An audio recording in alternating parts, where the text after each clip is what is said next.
জ্যান্ত মানুষের লাঠির বাড়িতে কি আর মরা লাশ মরে গো লোকমান। তোর পোলার থোপ ওপারে যান বাইর হয়ে যাইতেছে, তুই বাইসা কি করবি? আয় বাপু দুইজন রে আমি নদীর তলায় নিয়ে যাই, নদীর তলায় অনেক ভালো থাকবি।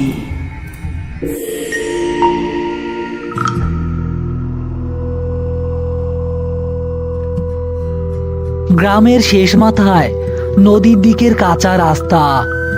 রাত একটা, আমাবস্যার রাত। চারদিক ঘন কুয়াশায় ঢাকা। লোকমান এক হাতে একটা হ্যারিকেন আর অন্য হাতে একটা লাঠি নিয়ে পাগলের মতো নদীর দিকে দৌড়াচ্ছে। তার চোখে মুখে আতঙ্কের ছাপ। হঠাৎ রাস্তার মাঝখানে হ্যারিকেন উঁচিয়ে তার পথ আটকালো কুদ্দুস চৌকিদার। খারা লোকমান, এই মাঝরাইতে তুই পাগলের লাহান গাঙের দিকে দৌড়াইতাছস কেন? মতলব কি তোর? আমার পথ ছাড়েন কুদ্দুস ভাই, আমার পোলাটা কলেরায় ঢুকতাছে, রক্ত বমি শুরু হইছে। নদীর ওই পার থাইকা হারুন ডাক্তারে না আনলে পোলাটা আইজকা রাইতে মইরা যাইব। তুই কি পাগল হইলি লোকমান? এই আমাবস্যার রাইতে তুই মরা গাং পার হইবি? তুই জামস না রাত 12টার পর ওই ঘাটে কোনো জ্যান্ত মাঝি থাকে না। জ্যান্ত মাঝি না থাকুক, আমি নিজেই নৌকা বাইয়া যামু, আমার পোলারে তো বাঁচান লাগবো। তুই পারবি না লোকমান, তুই গাঙে নামলে আর ফিরে আইবি না। আইস থাইকা 15 বছর আগে এমন এক রাইতে যাত্রী সহ একটা নৌকা ডুবছিল ওই গাঙে। এরপর থাইকা রাত 12টার পর ওই ঘাটে একটা কালো খেয়া আইসা খাড়ায়। যেই ওই নৌকায় উঠে তার লাশ আর পাওয়া যায় না। তুই যাইস না বাপ। আমার পোলার জানের থাইকা বড় কোনো ভূত নাই চৌকিদার ভাই, আমি যামই, আল্লাহ ভরসা। লোকমান আর এক মুহূর্ত দাঁড়ালো না। কুয়াশার বুক চিরে সে নদীর ঘাটের দিকে ছুটে গেল। কুদ্দুস চৌকিদার পেছন থেকে ডাকতে চাইল, কিন্তু ভয়ে তার গলা দিয়ে কোনো স্বর বের হলো না।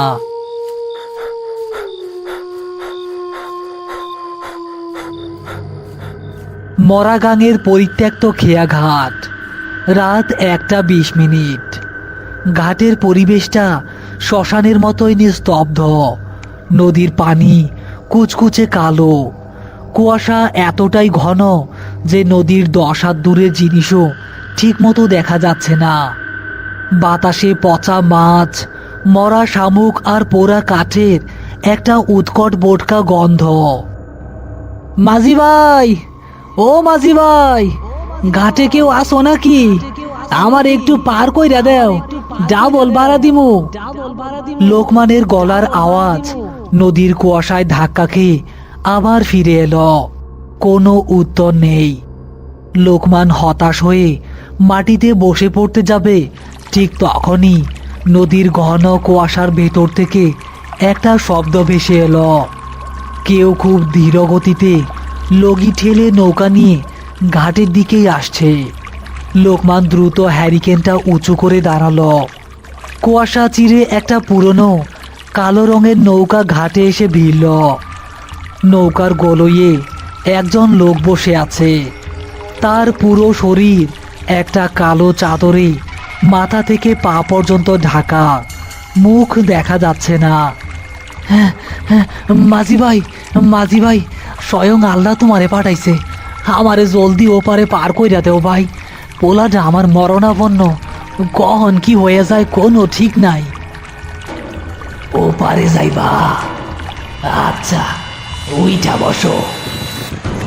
গলাটা শুনে লোকমানের বুকের ভেতরটা একটু কেঁপে উঠল। মনে হলো লোকটার গলার ভেতর এক গাদা কাদা আর পানি আটকে আছে। কিন্তু ছেলের মুখের কথা ভেবে লোকমান আর দেরি না করে নৌকায় উঠে বসল।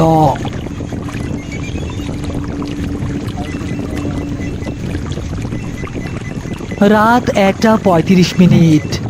নৌকা মাঝ নদীর দিকে এগোচ্ছে। চারদিক শুধু অন্ধকার আর কুয়াশা। লোকমান নৌকার মাঝখানে বসে আছে। আর মাঝি পেছনে বসে লগি ঠেলছে। লোকমান হঠাৎ একটা অস্বাভাবিক ব্যাপার খেয়াল করলো। নদীতে প্রচণ্ড স্রোত, কিন্তু মাঝি খুব ধীরে সুস্থে লগি ঠেললেও নৌকাটা স্রোতের বিপরীতে অবিশ্বাস্য গতিতে এগিয়ে যাচ্ছে। আর মাঝির লগি ফেলার কোনো শব্দ হচ্ছে না। মাঝি ভাই, তোমারে তো আগে এই ঘাটে কখনো দেখি নাই। এই মাঝরাইতে তুমি একলাই ঘাট বাইতাছ, ডর করে না? ডর কারে কমু ভাই, আমি তো এই নদীর তলার সব কিছুই চিনি। নদীর তলায় কত মানুষের হাড়গোড় পইরা আছে জানো? কি কও এগুলা? আল্লাহ আল্লাহ করো ভাই। লোকমান একটু পেছনে ফিরে মাঝির দিকে হ্যারিকেনের আলোটা ফেলার চেষ্টা করলো। হ্যারিকেনের আলোটা মাঝির দুই হাতের উপর গিয়ে পড়ল। লোকমানের শরীরের সমস্ত রক্ত যেন বরফ হয়ে গেল। লগি ধরে থাকা মাঝির হাত দুটো কোনো জ্যান্ত মানুষের নয়। হাত দুটো ফুলে ঢোল হয়ে আছে। চামড়াগুলো পানির নিচে পচে খসে খসে পড়ছে। আর সেই খসে পড়া চামড়ার ফাঁক দিয়ে সাদা হাড় আর কিলবিল করা চোখ দেখা যাচ্ছে। মাঝি ভাই, তোমার হাত এমন কেন? লোকমানের কথা শুনে মাঝি লগি টানা বন্ধ করে দিল। মাঝ নদীতে প্রচণ্ড স্রোতের ভেতরেও নৌকাটা যেন জাদুমন্ত্রে এক জায়গায় স্থির হয়ে দাঁড়িয়ে রইল। চারদিকের নিস্তব্ধতা এতটাই ভারী হয়ে উঠল যে লোকমানের নিজের হৃৎপিণ্ডর ধুকপুকানিও সে শুনতে পাচ্ছিল। হাত কেমন তা তো দেখলা লোকমান, এখন আমার মুখখানা দেখবা না? মাঝি খুব ধীর গতিতে তার মাথার কালো চাদরটা পেছনের দিকে সরিয়ে দিল। হ্যারিকেনের আলোয় মাঝির মুখ দেখে লোকমানের গলা চিরে একটা গগনবিদারী আর্তনাদ বেরিয়ে এলো। মাঝির মুখের অর্ধেক মাংসে পচন ধরে খসে পড়েছে, সেখান থেকে কালো কষ ঝরছে। তার ডান চোখটা কোটর থেকে বেরিয়ে গালের ওপর ঝুলছে, আর বাঁ চোখের জায়গায় শুধু একটা অন্ধকার গর্ত। তার চেরা মুখের ভেতর থেকে বড় বড় করাতের মতো দাঁত বেরিয়ে আছে, আর দাঁতে ফাঁকে শ্যাওলা আর কাদা আটকে আছে। তুই তো ওপারে যাইতে চাইছিলি লোকমান, কিন্তু আমার নদীর তলার মাছগুলার তো খুব খিদা। তোরে কি ওপারে নিয়ে যাবো নাকি নদীর তলায় নিয়ে যাবো? সত্তাটি তার পচা হাড়গিলে হাতটা লগি থেকে সরিয়ে মাকড়সার মতো নৌকার পাটাতন বেয়ে লোকমানের গলার দিকে এগিয়ে আসতে শুরু করলো। পিশাচটা মাকড়সার মতো চার পায়ে নৌকার পাটাতন বেয়ে লোকমানের গলার দিকে দিয়ে আসছে। তার চেরা মুখ থেকে কালো পানি আর লালা গড়িয়ে পড়ছে নৌকার কাঠে। লোকমান আতঙ্কে পেছনের দিকে সরতে গিয়ে নৌকার একদম শেষ প্রান্তে চলে গেল। হ্যাঁ, পিছে যা শয়তান, আমার গায়ে হাত দিবি না। আমি জ্যান্ত থাকতে কোনোদিনও তোর খোরাক হব না। লোকমান শরীরের সমস্ত শক্তি এক করে লাঠিটা পিশাচের মাথার উপর সজোরে বসালো। লাঠিটা পিশাচের পচা মাথার গুলিতে লেগে দুই টুকরো হয়ে ভেঙে গেল, কিন্তু পিশাচের কিছুই হলো না। সে এক মুহূর্তের জন্য থমকে দাঁড়িয়ে তার সেই ঝুলন্ত চোখ আর চেরা মুখ দিয়ে বিকৃত একটা হাসি দিল। জ্যান্ত মানুষের লাঠির বাড়িতে কি আর মরা লাশ মরে গো লোকমান? তোর পোলার তো ওপারে জান বাইর হয়ে যাইতেছে, তুই বাইসা কি করবি? আয় বাপু, দুইজন রে আমি নদীর তলায় নিয়ে যাই। নদীর তলায় অনেক ভালো থাকবি। সত্তাটি এক লাফে লোকমানের গায়ের ওপর এসে পড়ল। তার বরফের মতো ঠান্ডা পচা হাড়গিলে হাত দুটো লোকমানের গলা শক্ত করে চেপে ধরল।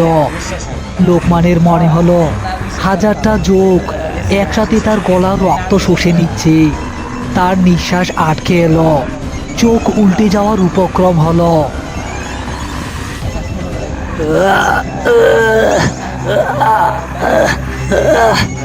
সাইরাতে, আমারে সাইরাতে, সাইরাতে। পিশাচটা তার চেরা মুখটা লোকমানের মুখের একদম কাছে নিয়ে এলো। পচা মাছ আর গলিত মাংসের গন্ধে লোকমানের বমি চলে এলো। পিশাচের দাঁতগুলো লোকমানের গলার চামড়া ফুটো করার জন্য এগিয়ে এলো। ঠিক সেই মুহূর্তে লোকমানের ডান হাত নৌকার পাটাতনে রাখা হ্যারিকেনের হাতলে ঠেকল। তার অসুস্থ ছেলের মুখটা তার চোখের সামনে ভেসে উঠল। বাঁচার মরিয়া চেষ্টায় লোকমান হ্যারিকেনটা তুলে নিল। আমার পোলারে আমি মরতে দিব না শয়তান, এই নে। লোকমান হ্যারিকেনটা সজোরে পিশাচের মুখের উপর আছড়ে মারল।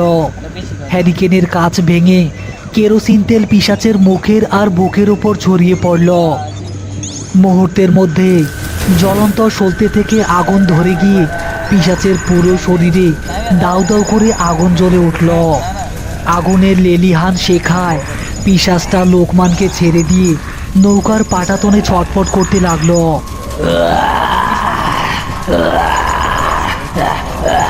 আগুন, আমারে পুরাইয়া দিলি লোকমান, আমারে পুরাইয়া দিলি। তার পোড়া মাংস থেকে আলকাতরার মতো কালো ধোঁয়া বের হতে লাগলো। যন্ত্রণায় ছটফট করতে করতে পিশাচটা ভারসাম্য হারিয়ে মাঝ নদীর কালো পানির ভেতর ঝপাট করে পড়ে গেল। পিশাচটা পানিতে পড়ে যাওয়ার পরও পানির নিচ থেকে তার গোংরানির শব্দ আর লালচে আগুনের আভা কিছুক্ষণ দেখা গেল। তারপর সব নিস্তব্ধ। নৌকার একপাশে তখনও আগুন জ্বলছে। লোকমান আর এক সেকেন্ডও দেরি করলো না। সে নৌকার পাটাতন থেকে ভাঙা লাঠির অর্ধেক অংশটা তুলে নিল। সেটা দিয়েই পাগলের মতো পানি টেনে নৌকাটাকে ওপারের দিকে নিয়ে যেতে লাগলো।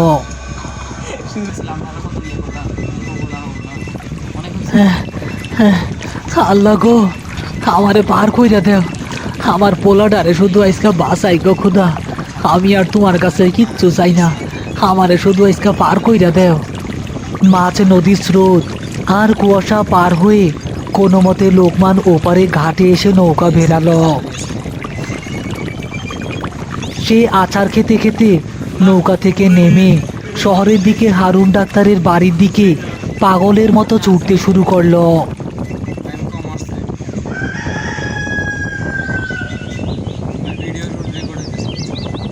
ভোরের আলো ফুটতে শুরু করেছে।